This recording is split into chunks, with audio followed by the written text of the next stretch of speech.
Okay, let's go down this track.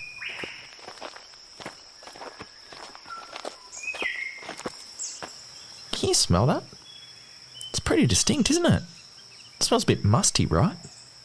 Depending on the time of year, flying foxes' scent can vary and get really strong when the males are looking to attract a mate.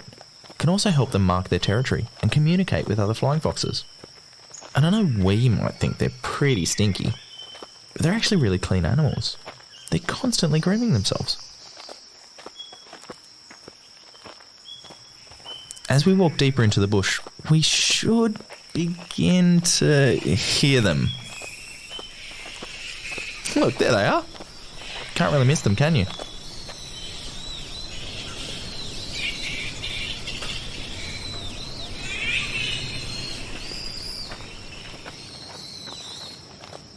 I just mentioned that they can use their scent to communicate with other flying foxes, help them find their roosts, etc. Flying foxes aren't like the microbats you see in caves. They don't use sound to find their way around. They have really great eyesight and sense of smell. So their scent is actually incredibly important for flying foxes to find their way home. They can also navigate based on the lights in our cities. Even though they are very clean and constantly grooming themselves, we still have to be really careful around them. Like all wild animals, flying foxes may carry diseases, but the risk of spreading those diseases to humans is really low. A lot of people think they can spread diseases like the Australian bat lyssavirus through poo or wee, but in fact, we can only catch it if we're bitten or scratched by a bat.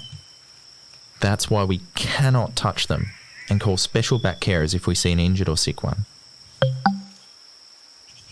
So just to go over some of the recent points. Flying foxes let off a scent which can change throughout the year.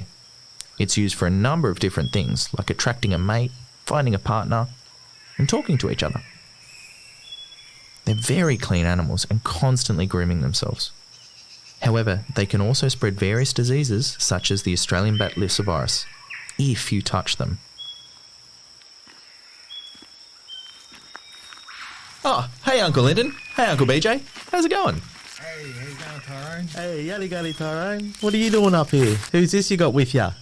So it's my friend here's first day on the job. I'm showing them around, and because working with and managing flying foxes is a huge part of their role, I've been filling them in on all the basic info on these creatures.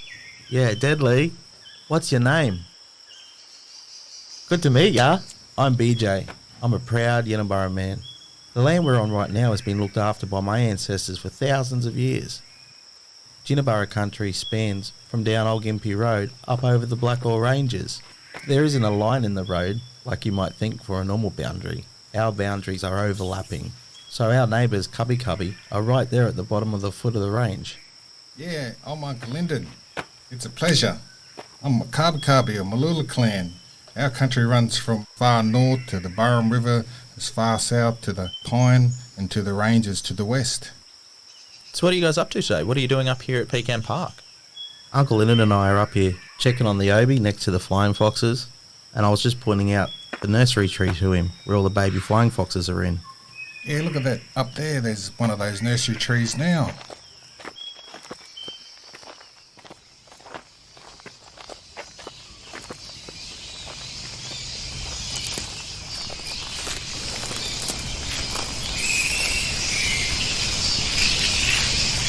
Jeez, they're loud, these fellas.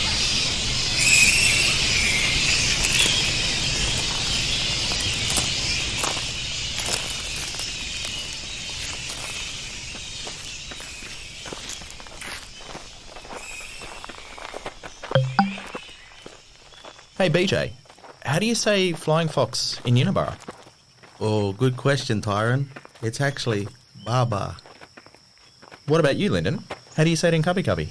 There are a few different terms.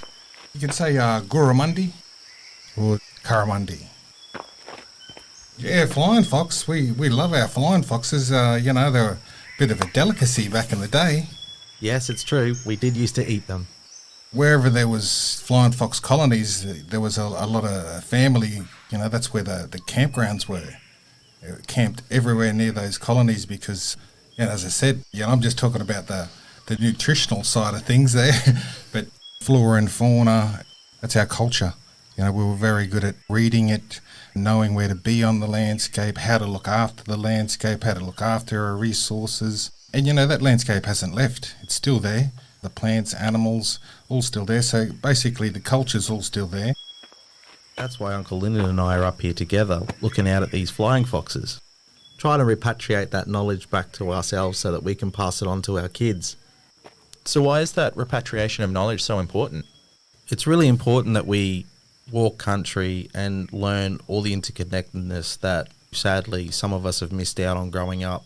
So for me, I've been learning what's sadly been kept from me for the last 39 years to teach to my younger ones and also the young kids around us, because you young ones are the leaders of our future.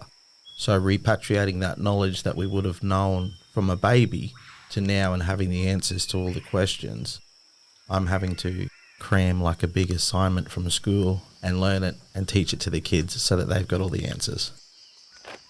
Yeah, that's right, Uncle? I hope these young ones here were listening, because, I was talking before about Kabi Kabi word for the flying fox, and an actual whole region on the Sunshine Coast, a town, is named after it. Can you remember it? Which one? Is it Kawana? Or is it, Currimundi?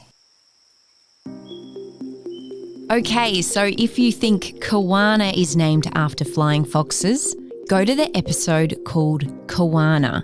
If you're feeling confident Currimundi is the right answer, go to the episode titled Currimundi.